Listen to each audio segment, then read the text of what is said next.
हिमालय की 16,000 फीट की ऊंचाई पर एक ऐसी झील है जिसके पानी में मछलियां नहीं बल्कि 500 से ज्यादा इंसानी कंकाल स्केलेटन्स तैरते हैं। वैज्ञानिकों ने जब इन खोपड़ियों की जांच की तो वह हैरान रह गए, क्योंकि इन सब की मौत किसी हथियार से नहीं बल्कि आसमान से गिरी एक अदृश्य चीज से हुई थी। आखिर क्या है इन कंकालों का राज? इसका जवाब छिपा है उत्तराखंड की कुलदेवी माता नंदा की एक प्राचीन परंपरा में। दरअसल माता नंदा भगवान शिव की पत्नी पार्वती का ही रूप है। उत्तराखंड में हर 12 साल में एक बेहद खास यात्रा निकलती है, नंदा देवी राजजात यात्रा।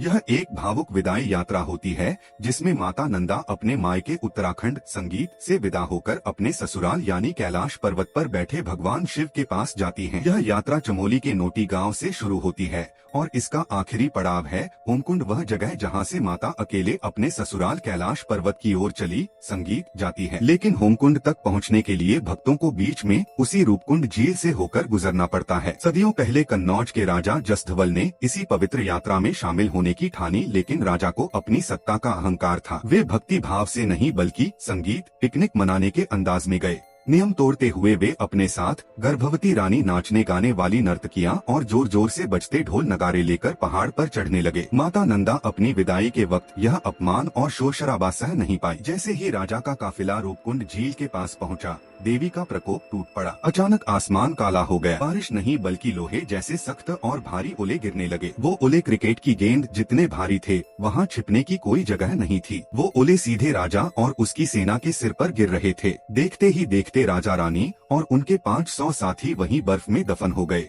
सैकड़ों साल बाद जब 1942 में वहाँ बर्फ पिघली तो दुनिया ने देखा कि झील कंकालों से भरी पड़ी है संगीत। और जब फॉरेंसिक जांच हुई तो वैज्ञानिकों ने पुष्टि की कि इन सभी खोपड़ियों में दरारें संगीत थीं, जो ऊपर से किसी भारी गोल चीज ओले के गिरने से ही आई थी। यह झील आज भी गवाह है कि कुदरत और ईश्वर के नियमों को तोड़ने का अंजाम क्या होता है। कमेंट में जय माता दी जरूर लिखें।